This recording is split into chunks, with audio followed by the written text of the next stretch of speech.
What's up YouTube? We now got another look at a fresh haul of RC straight out of eBay. Let's dive in.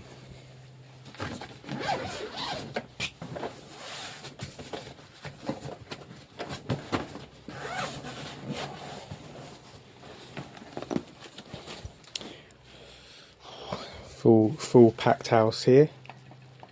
Packed bag, shall we say. Right, what's this on the top?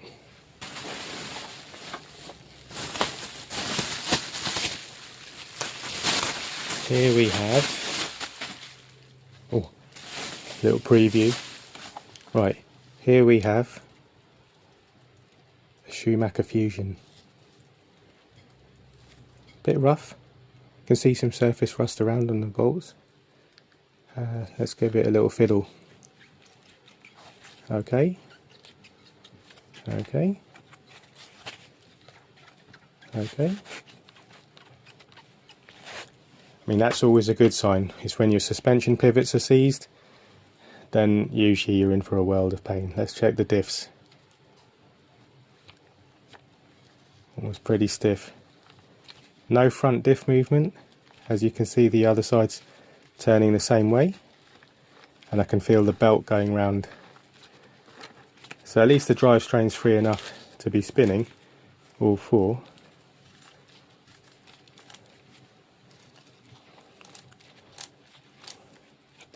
But will we get diff movement? Just going to lock the spares here. Give it a go. Yeah, can you hear that notchiness? That's a typical Schumacher ball differential. That's sat for a long time, dried out from grease, or is over tightened. Pretty bad, but it is turning. Same on the back, quite tight. Let's lock it.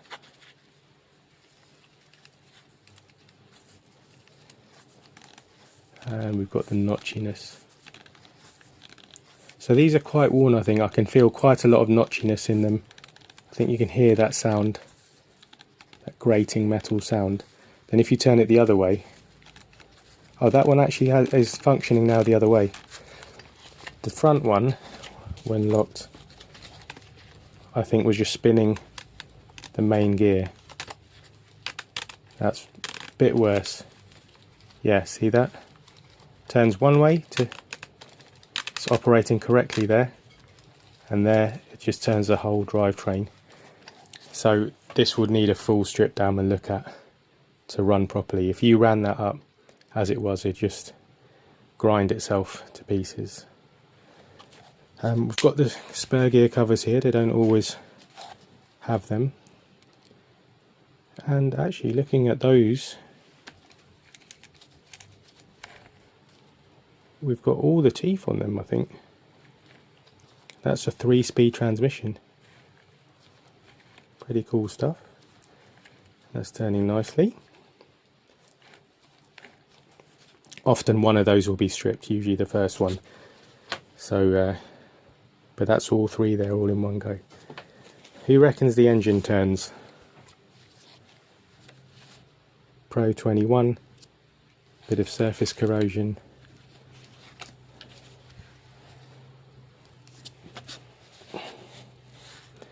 Few turbo servos. Under Tiger servo.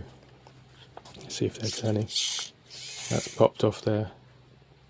Steering one. Have we got steering? Have we got carb movement?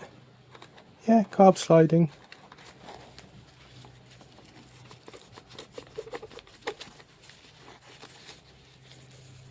That engine is turning. Seems to have good compression as well. I need to put a tool on that to... Yeah, did you hear it?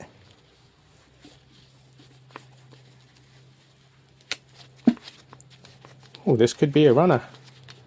Nice. Right, what's next? Where should we go, up or down? Let's start at the top. Bit fragile this. Anyone recognise that back end?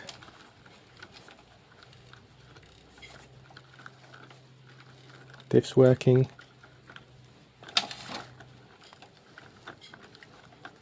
Drive tone spinning. Yeah, all four wheels, that's nice. Shock mount broken. Wing mount broken. They're going up and down quite. I think they've got oil in them, just a very lightweight. Let's remove this cover. And this is a Schumacher ProCat. Covered in cobwebs and grass. That sat for a while, but it's still spinning nicely with the belts. GRP chassis. One-way bearings in the front wheels, these had. And they had this funny system which is cool to show off. So around these two clevises, I think that's what they're called, what you tie a rope off on, I forgot the name, on sailing boats, when you tie your rope off.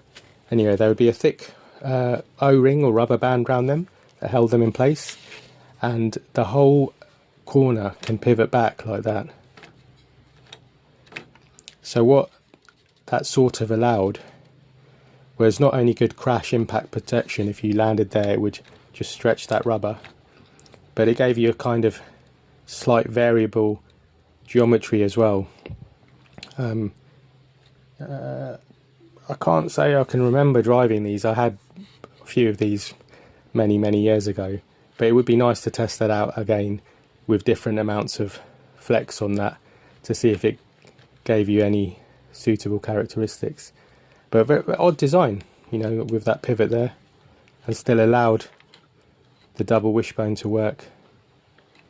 The shafts had that sliding shaft system with an inner and an outer to accommodate the movement.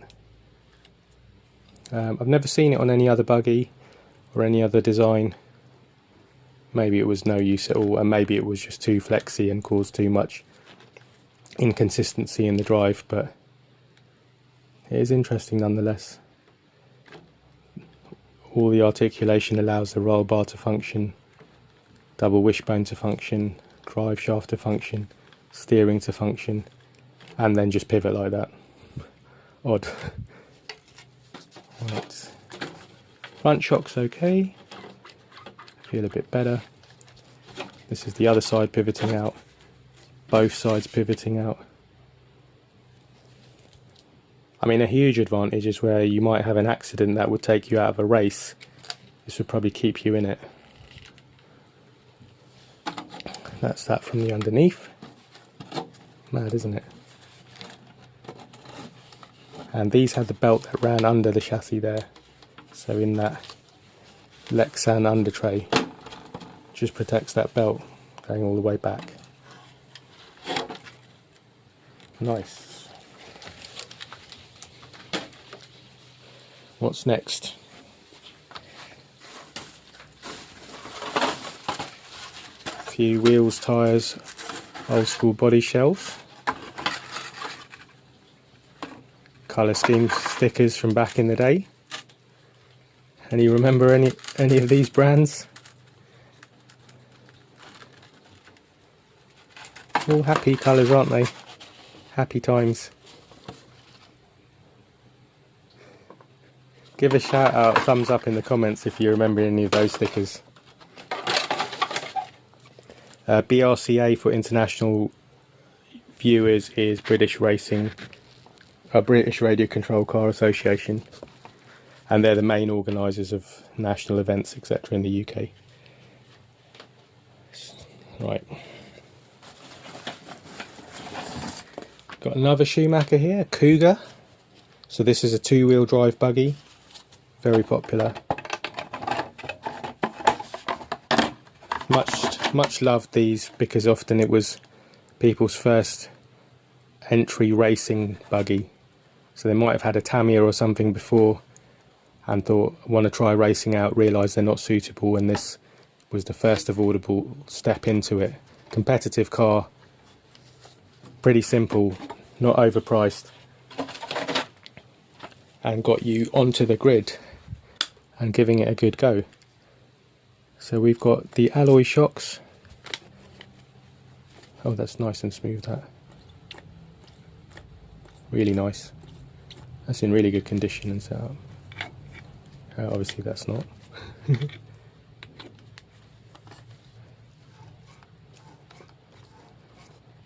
And here we have an interesting CNC front shock tower. So those were pretty notorious for breaking. You can see why.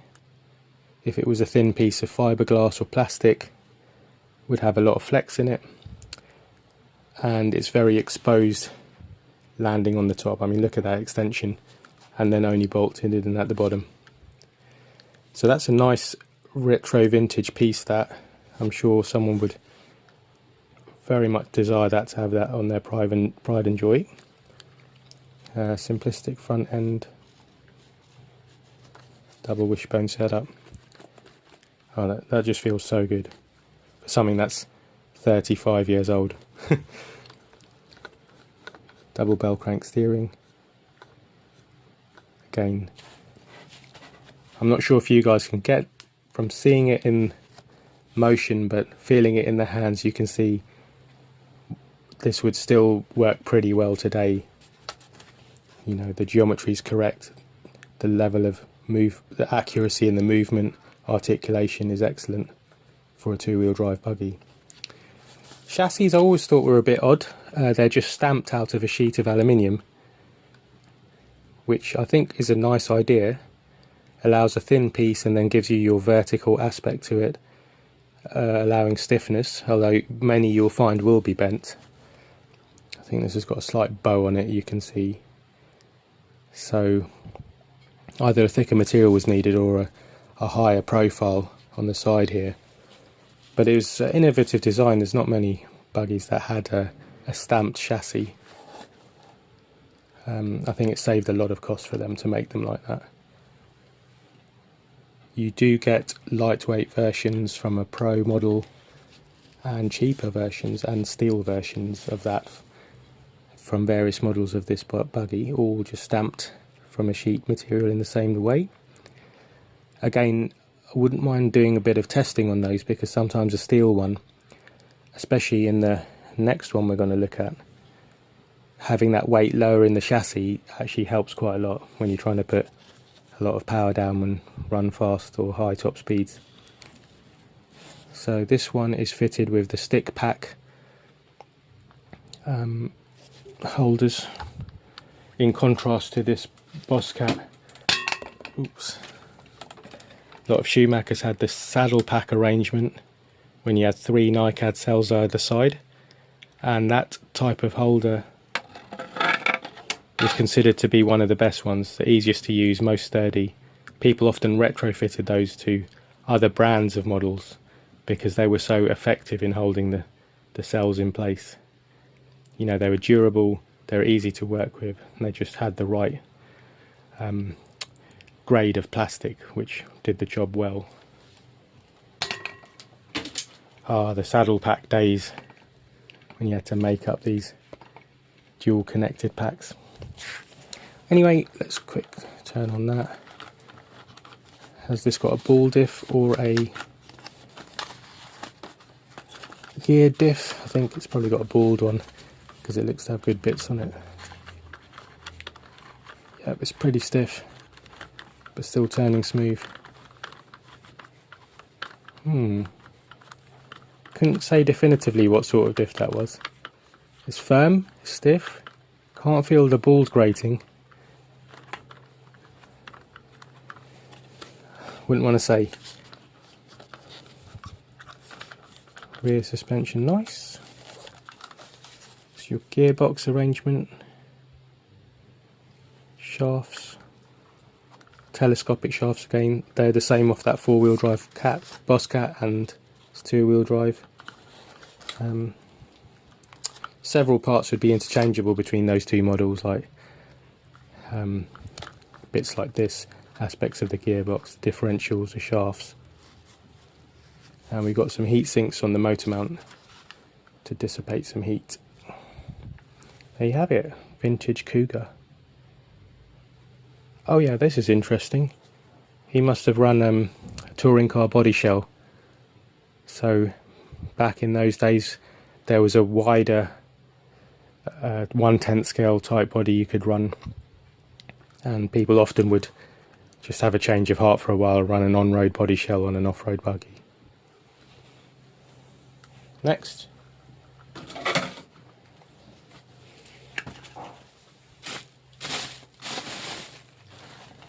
Here we have another Schumacher, and this is also a 3-speed. This is an XTR3E. This is pretty weighty in comparison to that lightweight 2-wheel drive electric Cougar. I know it had no electrics in it, but you can feel this is a hefty lump. One of the things that makes it hefty is this stamp chassis, and this is a steel one. You can tell by the rust on it. It was painted. But yeah, they were quite a lot heavier, these, and stronger, although you often find them well bowed from repeated use, so they didn't work too great. But that having that weight low in the chassis kept a very fast car like this on the ground. And these were crazy because they got a 21 engine in a 1/10 scale buggy. It's rear wheel drive only and 3 speeds. So I'm really looking forward to giving one of these a go and getting you some videos of it, because this is just crazy. I mean, a 21, which should be in a 1/8 scale, 3-speed gearbox, so sort of unlimited speed or RPM, and just 2-wheel drive through some telescopic plastic shafts and flexible plastic shocks and stuff. It definitely makes for a wild ride. I'm sure these just rip themselves apart.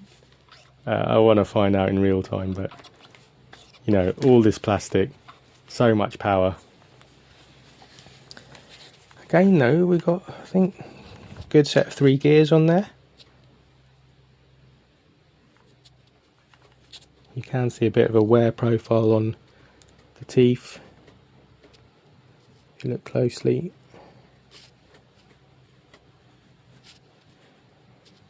Funny small clutches in these, not much bell area.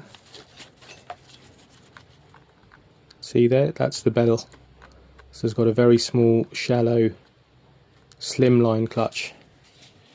It's very lightweight as well. They made one that was just single speed, and I dare say that was a much better driving car all round. But I mean, these were fun. Fun idea. And only Schumacher did this with a 3-speed. I know there's a HPI Barger 1/5 scale with a 3-speed gearbox, but that's not Nitro. These are odd on this, a double servo stacked arrangement. Put one on top of the other. Pipe crosses back through the chassis. These long linkages. That's your throttle, and down here is the steering. Again, a very flimsy front end for the power. That's like 2-wheel drive electric stuff, all plastic. Plastic arms even. I'm sure these could just pop those ball joints off themselves under their own power and movement. Got the front body mounts because these had a big body shell these came with actually. There you go. Will the engine turn? We've got some weird stuff going on here, like a stack of washers here, and I'm not sure how clever this is.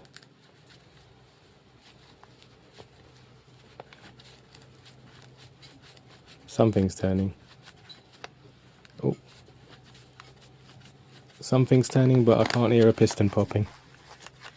Not sure. Anyway, that's that Schumacher XTR3E.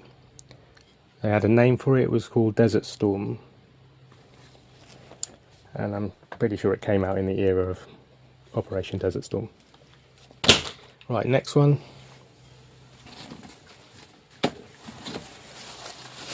Some load of vintage wheels and tyres.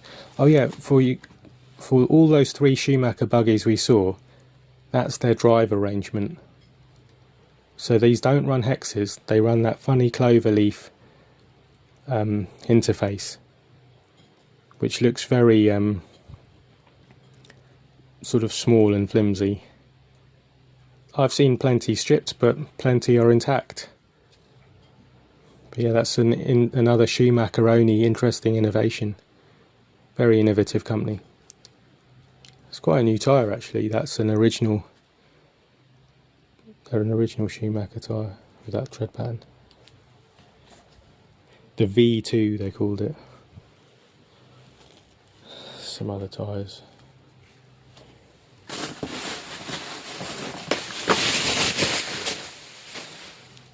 ACOM's receiver. Right, what's this?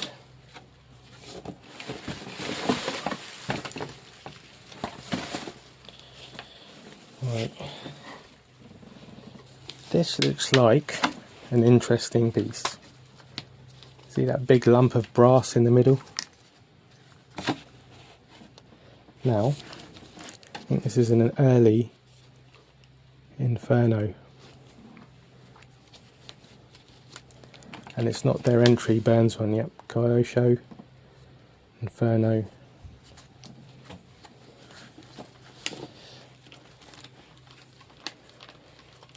Smooth geared diffs. So you can see how smooth in comparison a geared differential is compared to a ball differential. Can handle a lot more power too, and you can weight them up with the different weight oils. It's not as quick to change as a ball diff, but I mean, look at that smoothness. This is also 30-year plus old buggy. Rear diff. Big spike tyres. It's a vintage 8 scale tyre there. Look very Mantua them. Let's have a look. What do they say on them?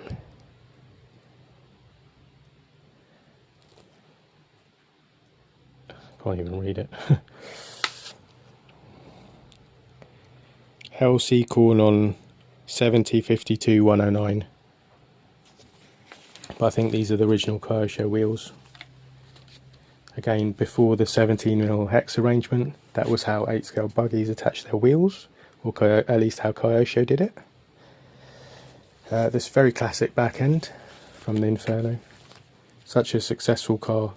Step forward in 8 scale buggy racing. And that's hardly got any play in it.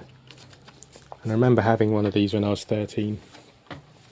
And just loved how it was made. It was so sturdy in comparison. It's understandable where everything went, but the quality and sturdiness at the time was just awesome, and that meant you can just put your foot down. This looks like a higher end version because you've got universal joints in the back. Got the alloy shocks there. I think they all had alloy ones, but these are a higher grade one. This was a classic part there, exhaust, a rubber manifold. I've got a few videos on keeping nitros quiet so you can use them more often around, and this is a really good idea to have a rubber manifold. That will absorb a lot of noise coming out of that.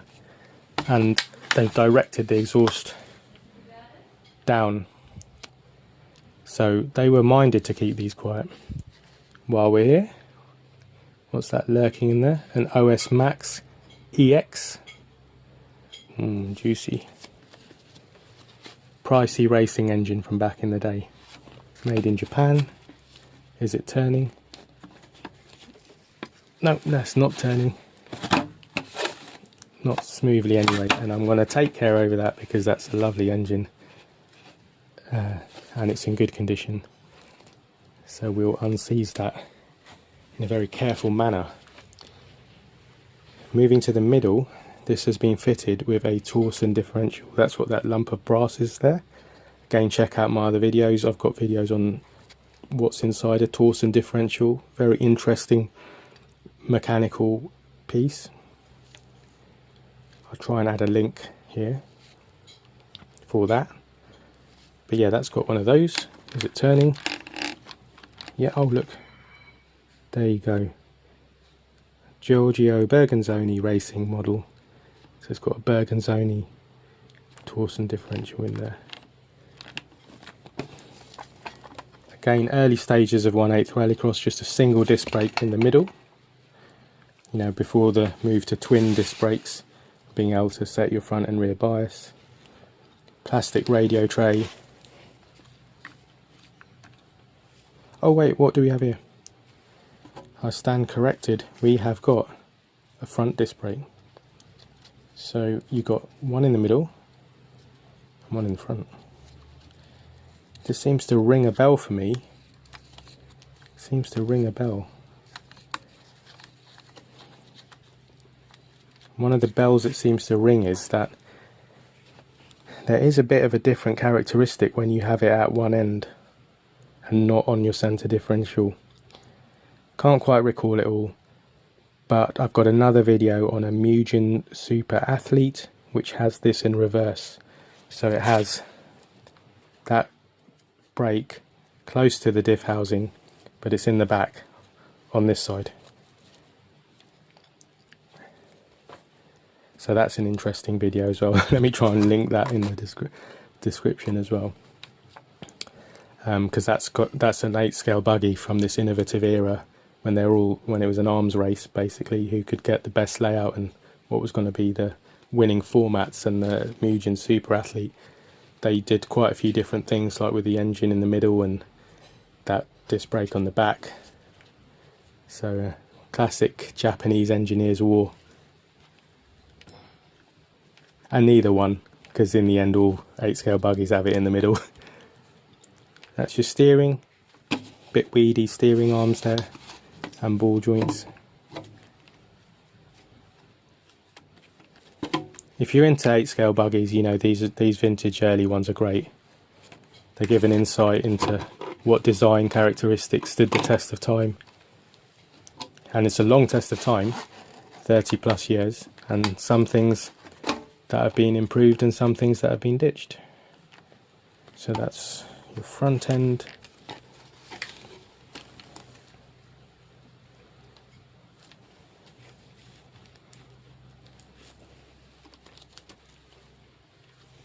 Universal joints on the front. Anti-roll bar down there. Have a quick look underneath.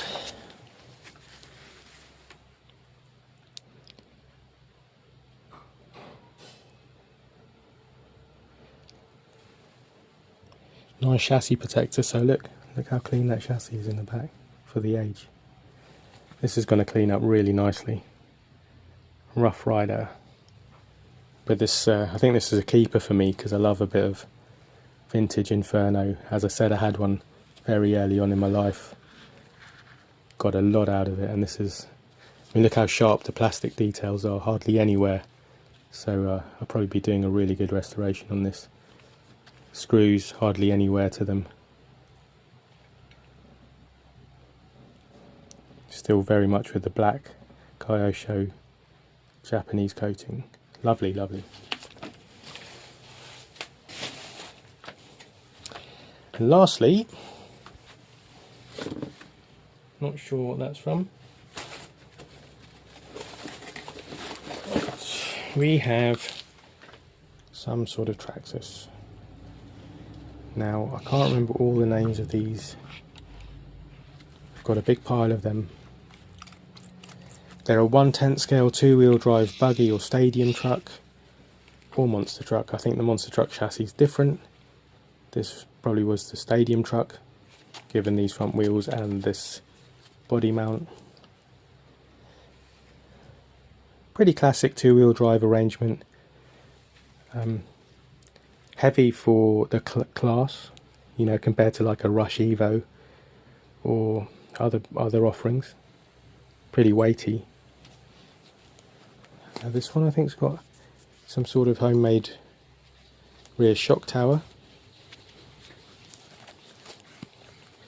Although the shocks are nice and smooth. Traxxas also went for the telescopic drive shafts, just like those Schumachers. Not sure if they're all interchangeable, but that's another Traxxas thing that they shared with Schumacher. They both like that design, and you can see there what it's doing.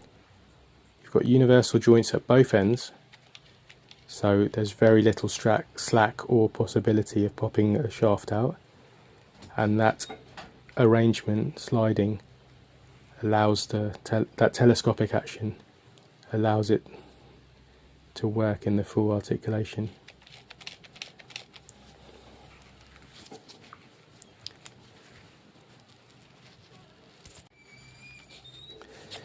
This has the easy start mechanism. That adds a lot of weight to it, by the way. So it's a motor, which is wobbly, that turns through these gears, turns the engine over to start it. Engine feels pretty seized and looks rusty and gunked up. Not really rusty, maybe like dusty and just seized.